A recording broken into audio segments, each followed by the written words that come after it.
반갑습니다. 산골짜기 TV입니다.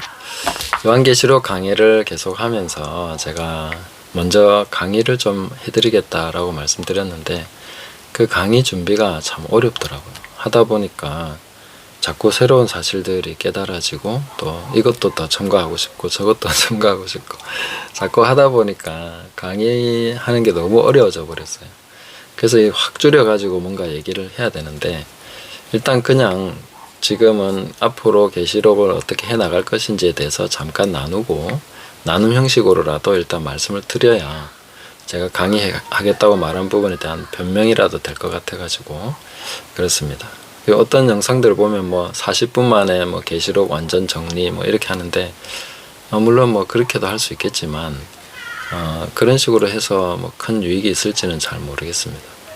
그래서 저는 우리가 그 본문에 더 충분히 집착을 해서 그 부분에서 많은 부분들을 깨달아서 본문에서 계시록을 확정해 나가야 된다라고 생각합니다. 그동안의 계시록을 보면서 여러 가지 그 영상들이나 자료들을 참고해서 보면 특히 영상으로 나오는 자료들은 누가 더 자극적인 얘기를 하나, 누가 더 충격적인 얘기를 하나, 뭐 그런 경쟁이라도 하듯이 계속 그런 식으로 지금 전개되고 있는 것 같습니다.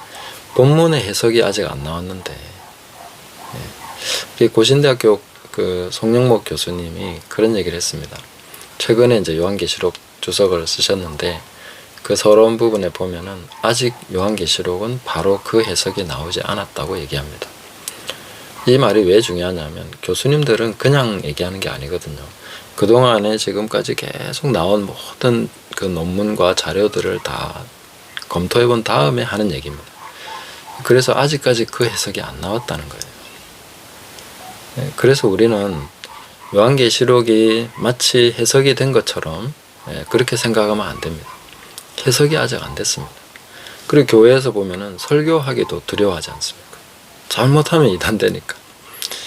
그래서 우리가 지금 요한계시록을 해석을 해야 되는 굉장히 중요한 과제가 우리 앞에 놓여 있습니다. 그래서 제가 주제를 달면서 돌맞을 각오하고 다시 시작하는 요한계시록 본문 중심 요한계시록 주석이라고 했는데 그 왜 그러냐면은 그동안에 나온 이야기들하고 좀 많이 다르거든요. 제가 해석을 하다 보니까 나름대로 저는 이제 그 해석에 도전하는 겁니다. 어떻게 하면 더 자극적인 얘기를 만들어내냐 하는 것에 도전하는 게 아니고 진짜 요한계시록 본문이 우리에게 어떻게 해석이 될 것인가. 이것을 먼저 하고 그 다음에 지금 국제 정세나 또 앞으로 미래에 대해서 또 지금 나온 기술들이 어떤 식으로 활용돼 갈 것인지 이런 거는 그때 가서 얘기를 해야 되는 거죠. 해석부터 해야 된다는 거죠. 그래서 아마 제 해석을 좀 따라오기가 힘드신 분도 계실 수 있습니다. 내가 알고 있는 요한계시록이 아닌데 그래서 무슨 이런 해석이 다 있노 이러면서 아마 돌을 던지실 것 같아서 제가 돌 맞을 각오하고 다시 시작하는 그렇게 제목을 단 것입니다. 요한계시록은 해석함에 있어서 우리가 주의를 기울여야 되는 몇몇 부분이 있습니다. 제일 먼저 해야 될 것은 기록 연대에 대한 결정입니다. 기록 연대를 어떻게 결정하느냐에 따라서 해석이 많이 달라집니다. 왜냐하면 그 중간에 AD 70년이 끼어 있기 때문에 AD 70년에 일어난 사건은 바로 예루살렘 멸망입니다. 예루살렘이 멸망하는 것은 이 구원의 역사에 있어서 굉장히 중요한 사건이거든요.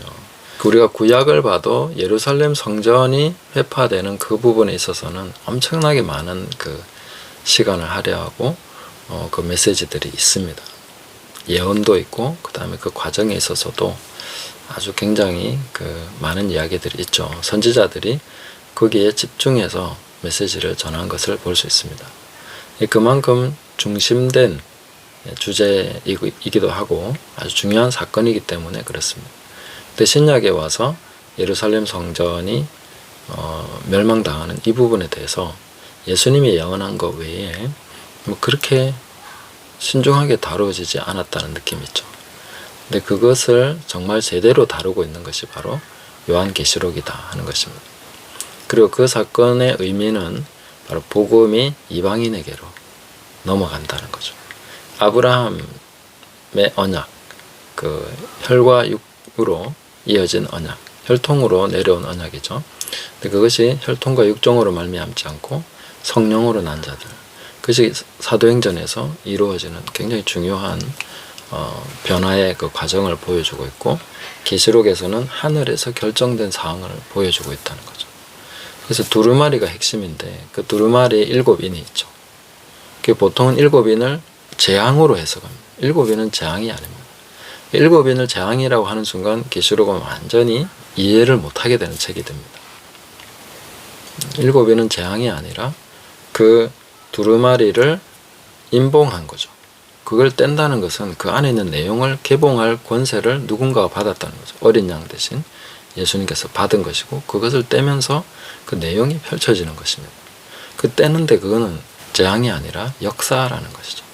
복음이 어떻게 역사 속에서 형성되어 왔는가, 그것을 쫙 펼쳐서 그 방향을 쫙 보여주는 것이 이제 어린 양으로 말미암아 보여주는 것이 바로 계시록의 핵심 내용인 것입니다. 그리고 그것이 이방인의 교회의 메시지로 주어지죠. 7교회에. 그 7교회가 이방인의 교회를 대표한다라고 보기는, 그러니까 좋아서 대표하는 게 아니라 각 특징들과 그 사탄의 위가 있는, 권좌가 있는 그 부분과 이렇게 같이 믹서가 돼서 교회의 가장 중요한 앞으로의 그 개혁, 그리고 주님께서 원하시는 교회의 원형, 이런 것들을 이해할 수 있도록 7교회를 세워서 말씀해 주시는 것입니다. 뭐 더 좋은 교회들 많죠. 빌립보 교회나 안디옥 교회나 뭐 데살로니가 교회나 다 칭찬받은 교회들도 많은데, 사대 교회나 라우디게아 교회가 거기 들어갈 이유가 있습니까? 근데 그런 식으로 이제 계시록에서 중요한 그 방향, 복음이 이방인의 교회에서 쭉 이제 전파되어 갈 때에 거기서 어떻게 교회가 주님 앞에서 준비되어 가야 될 것인가, 주님이 원하시는 교회는 어떤 교회인가, 그 교회의 가장 중요한 핵심적인 그런 내용들을 보여주고 있는 부분이 7교회에 관한 메시지인 거죠. 그리고 쭉 계시록이 전개됨에 있어서 사도 요한을 중심으로 해서 등장인물들이 아주 중요합니다. 그 보좌에 앉으신 분과 어린 양, 그리고 천사들, 내생물, 그 다음에 24장로, 이 사람들은 실제죠. 이 사람들은 상징이 아닙니다. 천사들이 상징일 수 없죠. 실제입니다. 이분들은 실제로서 사도 요한과 직접 대화도 하고 설명도 해주고 하면서 안내도 하고 하면서 같이 나가는 그런 존재들입니다. 천상의 존재들인 것이죠. 이분들이 있는 어떤 그런 상황들은 우리가 무슨 상징으로서 해석할 아무런 이유가 없습니다. 그리고 그분들의 설명에 의해서 보여지는 것은 일종의 환상으로서 의미의 설명을 위한 상징이 될 수 있는 거예요. 그래서 그냥 우리 마음대로 상징을 갖다 붙이면 안 되고, 그 설명하고자 하는 것이 뭔지를 이해해야 된다는 것입니다. 그것만 보고 설명이 잘 안 되면 이름까지 적어줍니다. 다리에도 이름 적어주고, 이마에도 이름 적어주고, 뭐 문 위에도 이름 다 적어주고, 뭔지에 대해서 친절하게 해설해주는 책이 바로 요한계시록입니다. 그리고 마지막 재림에 관한 부분도 아주 중요하죠. 요한계시록에서는 재림이 여러 번 나온다라고 생각하는 분들도 있습니다.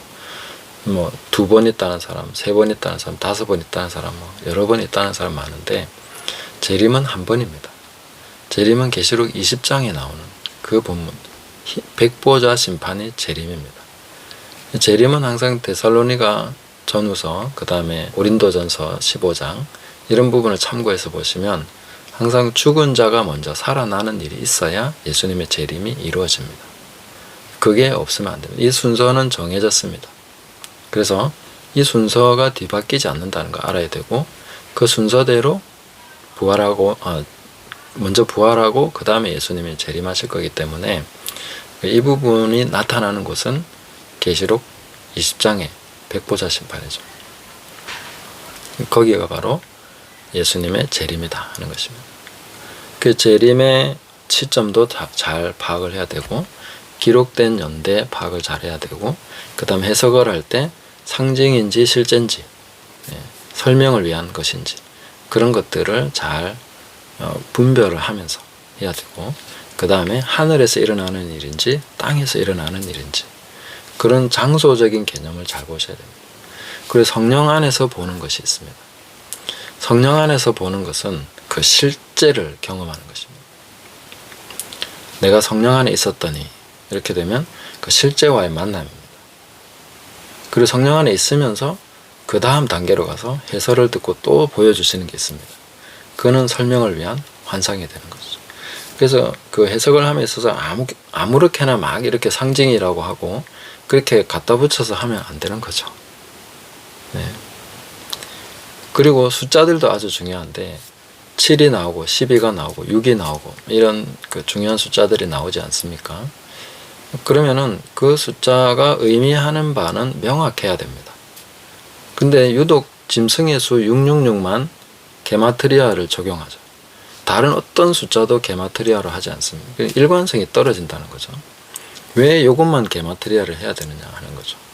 그리고 그런 식으로 해석 안 해도 됩니다. 제가 나중에 다 말씀을 드리겠습니다. 계시록의 해석이 쉬운 것은 아니지만 그래도 우리는 바로 그 해석, 정말 주님께서 이 메시지를 주실 때에 말씀하시고자 했던 그것을 우리는 찾아야 되고 그 부분을 해석을 해야 됩니다. 그래서 하나하나 충실하게 해보려고 합니다. 그래서 함께 응원해 주시고 기도해 주시고 또 같이 보시면서 어떤 부분에서는 또 비평적으로 댓글도 달아주시고 하면서 함께 만들어가는 그런 풍성한 시간 되었으면 좋겠습니다. 좀 더 잘 정리해서 제가 한번 강의를 딱 해보도록 그렇게 하겠습니다. 감사합니다.